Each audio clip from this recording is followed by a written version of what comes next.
Assalamualaikum warahmatullahi wabarakatuh.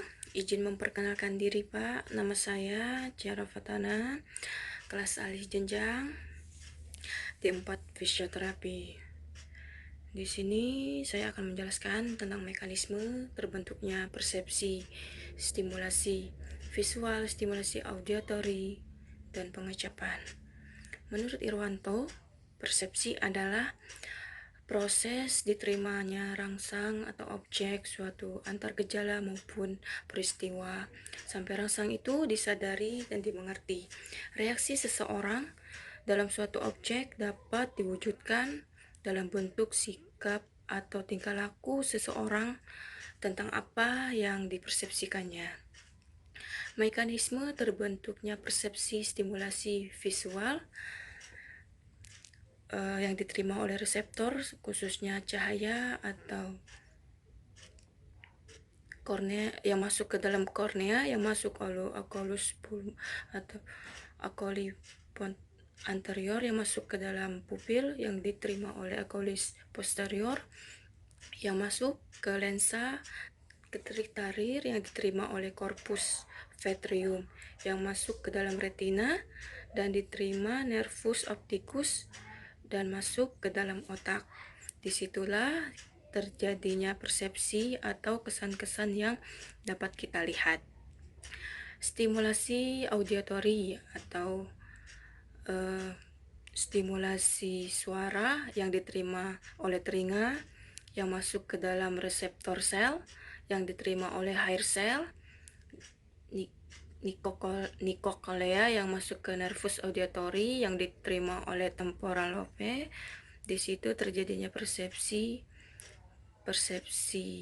pendengaran.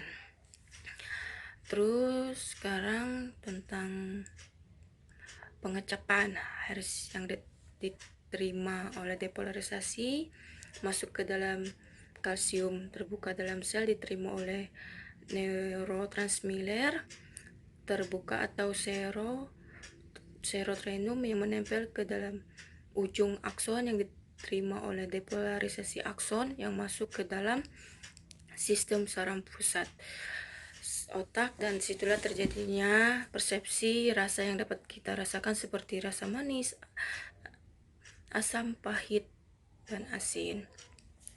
Pengertian asosiasi menurut neuroscience atau yang berkaitan dengan neuroscience.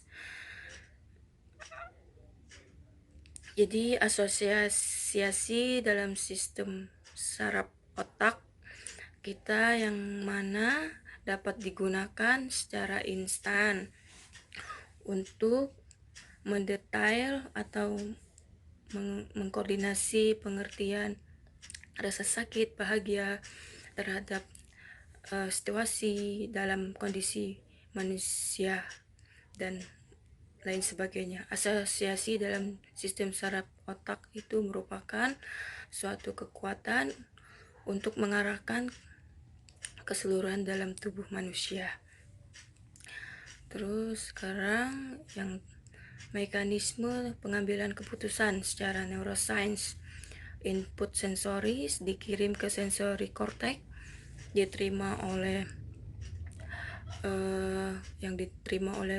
prefrontal cortex merencanakan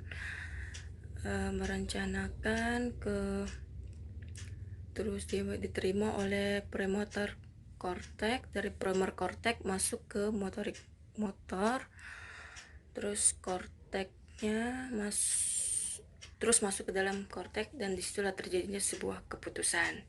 Baik, terima kasih. Mungkin itu saja yang bisa saya jelaskan. Kurang lebihnya mohon maaf Bapak. Wabillahi taufik wal hidayah. Wassalamualaikum warahmatullahi wabarakatuh.